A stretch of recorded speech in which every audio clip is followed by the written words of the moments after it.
города вместе с радио. Креативное агентство «Без небес» и радиостанция «Эхо Москвы» в Уфе представляют программу «Реклама на вылет». Добрый день. В эфире Виктория Кирсанова, за звукорежиссер Никита Полянин. Правда, за пультом он далеко от меня, потому что эфир у нас сегодня немного офисно-домашний, а в гостях у нас художница Лена Мали. Лена, добрый день. Привет, Вика. Но не буду лукавить, помимо того, что представили мы тебя как художника, мы тебя знаем как финансового директора креативного агентства «Без небес», которое немного причастно к созданию этой программы. Да.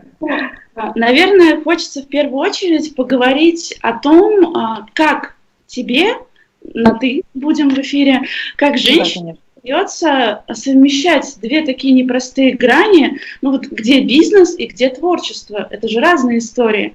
Почему в последнее время ты сконцентрировалась именно на художественной истории? С чем это связано? Ну, я бы не сказала, наверное, что я только на творчестве сконцентрирована, да, я всегда ищу баланс в жизни, в отношениях, в работе. Мне всегда хочется найти ту золотую середину, где можно совмещать все. Вот. А творчество для меня, ну, это вначале было таким увлечением захватывающим, а потом я поняла, что это тоже может быть бизнесом в том числе, да, и это тоже приносит мне деньги. И я получаю удовольствие, когда мне удается совместить разные сферы в своей жизни. Я прям кайфую, я плыву по течению, я получаю заряд в одном месте, в другом месте, в третьем. Вот, и мне классно. Хочется спросить достаточно прямо, все-таки, а что приносит в настоящий момент больше денег? Реклама или творчество? Неважно сколько, больше или меньше. Какой любопытный вопрос. Я бы сказала по-разному. Вот. Сейчас вообще, в принципе, год непростой, да, я думаю, для творческих людей нет возможности поехать на выставку в любую страну, в какую хочется, да. В этом году вообще мои работы путешествуют больше, чем я. Я вообще люблю путешествовать и очень часто это делала раньше. Вот. А в этом году как бы я всегда дома, а мои работы путешествуют. Вот. И если вернуться к тому, что приносит больше, по-разному. В некоторые месяцы я прям такой отклик от продажи своих работ получаю, что мне кажется, это может быть бизнесом. В другой месяц это поменьше. То есть в творчестве, наверное, нет стабильности. Вот. А это все-таки мне, как человеку с аналитическим, в том числе складом ума, очень важно. Для тебя стабильность – это некий стабильный доход, репутация. Стабильность – это что? Особенно вот во время пандемии хочется понять, ведь стабильность – это не только деньги наверняка. Это моя внутренняя устойчивость, наверное, ко всему. Мое умение просто адаптироваться к новым ситуациям. Год вообще интересный, и я получаю, несмотря на то, что он сложный, я получаю удовольствие от этого года, потому что я многие вещи новые для себя открыла, да, я поняла, как важно, когда вокруг тебя близкие люди, я поняла, как важно научиться доверять этим людям, да, как все отфильтровалось, то есть мне кажется, это какой-то очень честный и искренний год для меня. Что изменилось у тебя, наверное, в первую очередь в рабочем плане? Вот очень хочется спросить, кстати, я знаю, что ты постоянно проводишь собеседования. Какими качествами должен обладать человек в 2021, наверное, году, да, чтобы найти вот эту самую хорошую, стабильную работу? Какой он вот идеальный человек, которого принимают на работу? Какие это качества? Ты знаешь, мне кажется, все зависит от вида деятельности. Если говорить вообще про «Без небес» и про креатив, и про агентство, да, то здесь, наверное, самое важное качество – это все-таки искренность, это очень подвижный мозг и понимание того, что реклама вообще – это образ жизни. Невозможно сюда прийти, например, из банковской сферы и быстро адаптироваться. Это совсем про другое. Здесь настолько быстрый темп, настолько много тем и настолько быстро нужно научиться переключаться, что нужно вот прям быть активным по жизни, тогда все получится.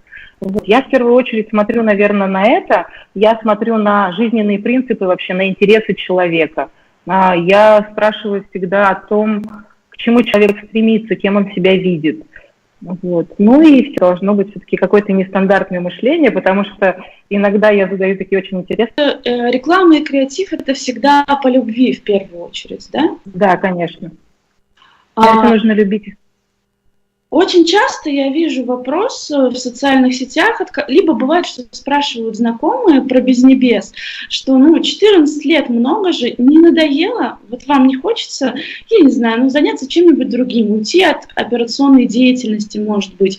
Вот что может быть нового за 14 лет даже в рекламе? Все же уже знаете, все уже делали, или нет, или не все? Нет, я здесь не согласна, мне кажется...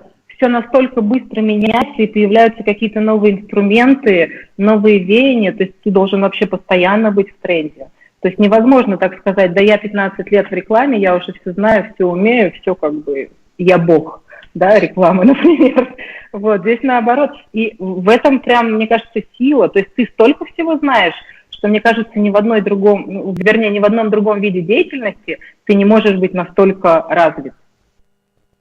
При этом сейчас для рекламы не самые лучшие времена по понятным причинам. Бюджеты у компаний сокращаются, но почему мы все равно не сможем отказаться от рекламы? И что делать клиентам в первую очередь? Вот как? Сокращать расходы, либо делать ставку на каких-то необычных проектах, да, пытаться сделать что-то сверх. Вот куда сейчас движется реклама? Какой общий тренд ты видишь? Какой общий тренд? Но реклама вся уходит в диджитал. Хочется, как Москва слезам не верит, да, когда там говорили, что да, вообще театров не будет, газет не будет, будет одно сплошное телевидение, да, можно сейчас сказать, ничего не будет, будет только диджитал, но это не так. Мне кажется, самое главное вообще для клиента, для заказчика, да, для любого руководителя, самое важное — верить в свой продукт. Всегда. Если ты в него веришь, ты понимаешь, во что ты вкладываешься, ты всегда будешь вкладываться в рекламу, потому что реклама действительно продает, несмотря ни на что. Как бы к ней ни относились, как бы там по телеку ее не переключали, она все равно работает. Это психология, мы так устроены, мы любим красивую картинку, мы хотим жить лучше, мы хотим жить, как, не знаю, Вася Пупкин живет, да? То есть, и это вот все всегда работает, главное верить. Какими проектами за это время ты можешь сказать, мне не нравится слово «гордишься», гордишься, в каком-то смысле гордишься. Проекты, за которые не то чтобы не стыдно, а вот проекты, о которых хочется показать, это мы сделали. Вот что это? Какие это были проекты? Какие проекты?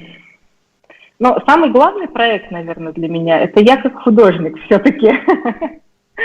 Да, потому что в том числе и Безнебес дает мне силы, дает мне ту подвижность и энергию, да, для того, чтобы писать свои картины. Вот. А так я очень люблю все наши сколковские проекты. Мне кажется, это очень важно, когда ты на протяжении нескольких лет работаешь с такой инновационной компанией, да, и ты причастен к стартапам, к названиям этих стартапов, да, к продвижению этих стартапов. Мне кажется, это очень круто. Разумеется, художественная история не может сложиться без рекламы в том числе. Наверняка ты используешь вот этот наработанный багаж рекламный для того, чтобы продавать и картины в том числе. Чем это отличается по продвижению? Ведь творчество, оно больше эмоциональное, его нельзя продать, написав какой-то план, да, я сделаю вот это, и все получится. Есть же некое чувственное восприятие. Как продвигаются картины вообще? Ты знаешь, я, наверное, когда решила, что это может быть бизнесом в том числе, да, вторым источником доходов, я поняла, что я не хочу использовать все те инструменты, которыми мы пользуемся для своих клиентов. Я решила пойти своим абсолютно путем и исследовать для начала какой-то спрос и вообще понимание, нужно ли людям то, что я делаю. Вот, потому что до определенного времени я это делала в стол, я просто рисовала, никуда это не выкладывала, ни с кем этим не делилась, пока одна моя хорошая знакомая не сказала: Лен, ты зачем это делаешь? Да? Может быть, надо узнать отклик, может быть, у этого есть будущее. Вот. И я понимаю сейчас, что я даже как это правильно сказать, я даже затрудняюсь ответить. То есть я знаю, что мне нужно делать, но я этого не делаю, потому что я хочу посмотреть, какой будет результат без этого. Вот. И я вообще, наверное, немного нестандартно начала этот творческий путь. Я сразу начала с международных выставок. То есть я решила, что мне нечего делать в России, мне нечего делать в Уфе, мне нечего делать в Башкирии, и я решила как бы начать сразу. Начала я с Америки, да, а потом как-то Европа. Как это возможно? То есть ты просто нарисовала картины, отправила их на выставки, и все сработало, и их начали покупать? Так и было? Да.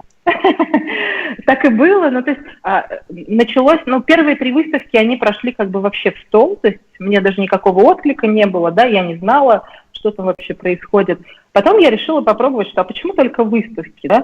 А почему бы мне не попробовать аукционы, например, да? И я помню свой первый аукцион, и я сама лично везла свои картины на аукцион, и у меня было столько проблем с этими картинами. Что? Где он проходил? Аукцион проходил в Москве. Это был российский аукцион, есть такой аукционный дом «Литфонд» называется. Они практически каждый месяц проводят торги. Вот, и я помню, знаешь, как я в онлайне зашла и смотрела, то есть я не захотела присутствовать в офлайне на аукционе, да, смотреть, как все там молоточком бьют. Вот, я решила, что я посмотрю в онлайне, и это было ночью, там из-за разницы во времени.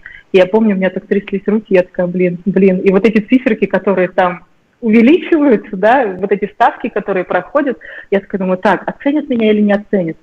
Продам я вообще свои работы или не продам? И было так успешно, так круто, я такая, блин, вообще легко. Ты продала картины?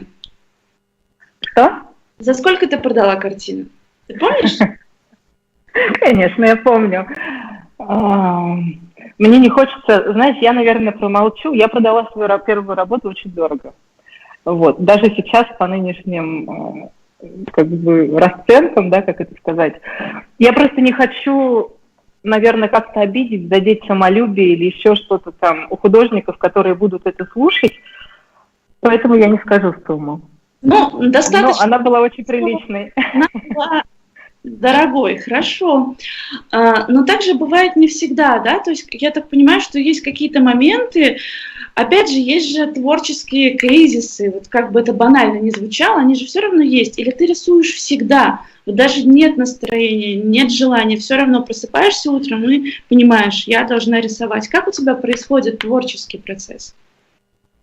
Ты знаешь, в самом начале, наверное, у меня был какой-то такой кризис после определенного, не знаю, после определенных событий в моей жизни, да, я однажды проснулась утром и поняла, что, а что рисовать-то, я не знаю, как. И я так переживала целую неделю, наверное, 2 я просто ходила, я не могла сесть за холст.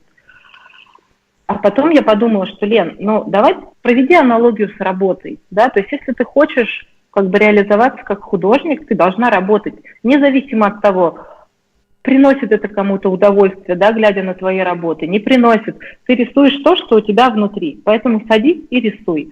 Вот. И вот этот вот внутренний критик, который, мне кажется, мешает всегда что-то сделать, не только в творчестве, в работе, очень часто, да, мы сами себе говорим, нет, у меня это не получится, нет, я не буду это делать, потому что, это уже кто-то сделал и так далее. Вот. То есть я не позволяю себе так думать, я всегда делаю то, что хочу.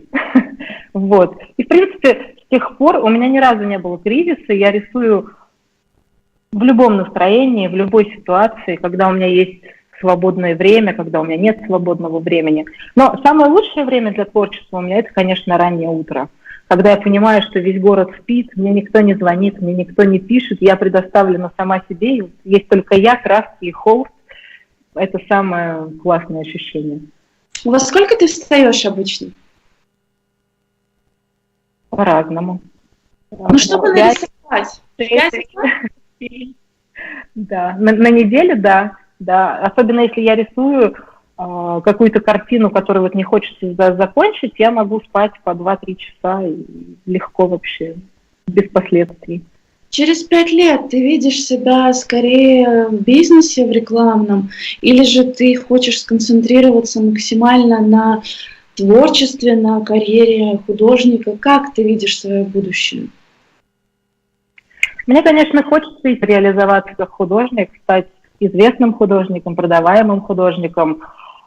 Не могу сказать, что у меня сейчас этого нет, да, но мне хочется больше, да, какое-то, видимо, здоровое тщеславие. Больше сколько?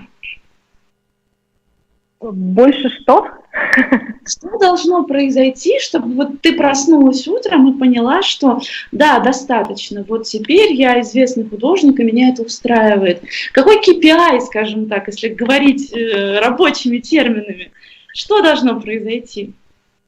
Я перфекционист, мне кажется, мне никогда не будет достаточно. Наверное, это мной и движет, да, и я так, кто я есть.